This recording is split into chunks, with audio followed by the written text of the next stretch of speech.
আসসালামু আলাইকুম প্রিয় ভিউয়ার্স, আশা করি সবাই ভালো আছেন। প্রিয় দর্শক, আজকের ভিডিওতে আমরা কথা বলবো নবম জাতীয় পে স্কেলের বেতন গ্রেড সংখ্যা নিয়ে চলমান গুরুত্বপূর্ণ আলোচনা সম্পর্কে। সম্প্রতি পে কমিশনের ভেতরে এই বিষয়টি নিয়ে যে 3 ধরনের চিন্তাভাবনা চলছে সেটি এখন সরকারি চাকরিজীবীদের মধ্যে সবচেয়ে বেশি আলোচনার কেন্দ্রবিন্দুতে রয়েছে।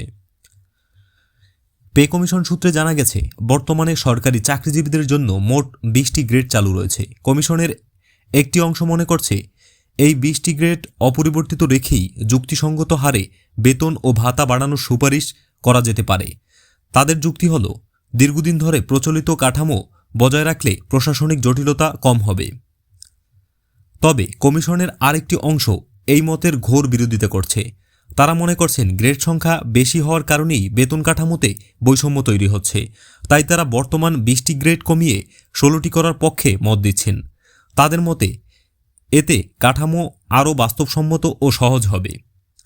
এখানেই শেষ নয়, কমিশনের ভেতরে আরও একটি মতামত রয়েছে, যেখানে কিছু সদস্য চাইছেন গ্রেড সংখ্যা আরও কমিয়ে 14টিতে নামিয়ে আনা হোক।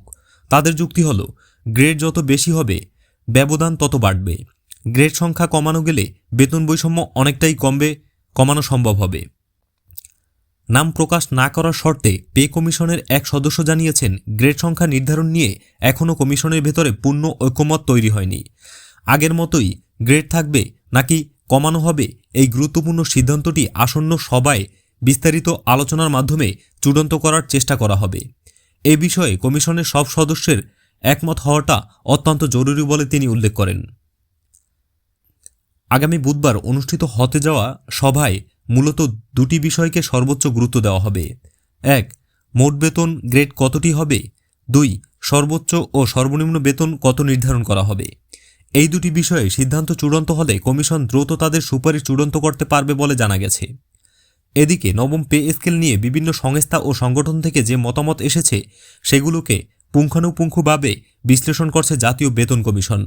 তবে এখনও পুরো প্রতিবেদন লেখার কাজ শেষ হয়নি।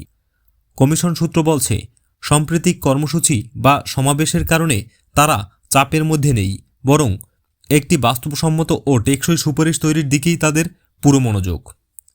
প্রসঙ্গত, গত জুলাই মাসে অন্তর্বর্তী সরকার নতুন বেতন কাঠামো প্রণয়নের লক্ষ্যে জাতীয় বেতন কমিশন গঠন করে। নিয়ম অনুযায়ী এই কমিশনকে 6 মাসের মধ্যেই তাদের সুপারিশ জমা দিতে হবে। যদিও কর্মচারীদের একটি অংশ ডিসেম্বরের মধ্যেই নতুন পে স্কেলের গেজেট প্রকাশের দাবি জানিয়ে আসছে। তো ভিউয়ার্স, এই ছিল পে স্কেল নিয়ে সর্বশেষ আপডেট। আজকের ভিডিওটি যদি ভালো লাগে তাহলে অবশ্যই একটি লাইক দিবেন, বন্ধুদের সাথে শেয়ার করবেন এবং এ ধরনের ভিডিও নিয়মিত পেতে চাইলে চ্যানেলটি সাবস্ক্রাইব করে সাথেই থাকবেন। দেখা হচ্ছে পরবর্তী ভিডিওতে। ততক্ষণ পর্যন্ত ভালো থাকবেন, সুস্থ থাকবেন। আল্লাহ হাফেজ।